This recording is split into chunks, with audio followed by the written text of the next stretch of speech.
I tripped balls one summer, man, and I was tripping balls and after doing some acid early in the morning, man. I had a bad night.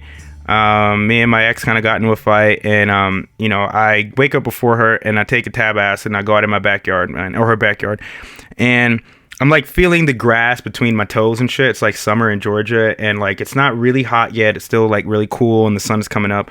And man, I was like, dude, what's like the point if like like my kids or the next generation can't feel the grass between their toes, right? If they can't like as horrible as it was getting an argument with their fucking girlfriend and wake up in the morning and drop some acid and then go in the backyard and look at grass and trees and birds and shit, you know what I mean? Like like, and that was a couple years ago, but that left such an impression on my mind because I don't know, it just made everything, like, again, I said, like, worth fighting for. Like, I don't want to have to tell my kids, if I have kids, and I probably will have to tell them anyway, but I don't want to have to explain to them what birds and fish were, you know what I mean?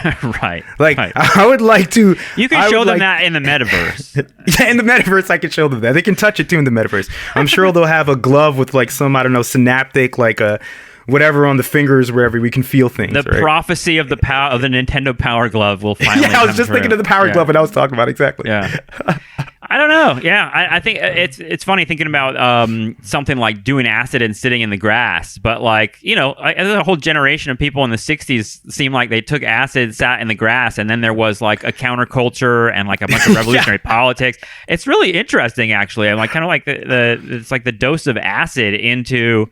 Or the dose of psychedelia into left politics is sort of like a weird engine that can go in a lot of different directions because it also produces like iPhones and shit like that. You know what I mean? Like all those tech dudes, like they started out in the 60s counterculture and they had a very like beautiful rainbow vision of what the world was going to be like, but they were also like ruthless capitalists who like, I don't know. I do think about that. Like, God, I remember being on acid, it's turning into an acid show.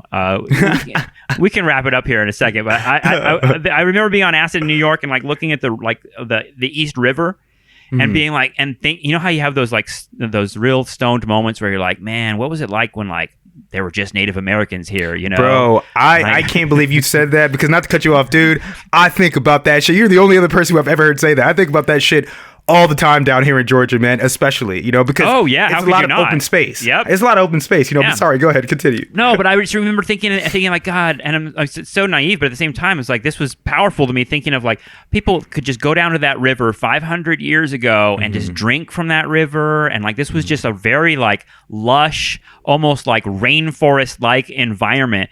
And capitalism in 500 years took an environment that had been sitting there for 1 billion years.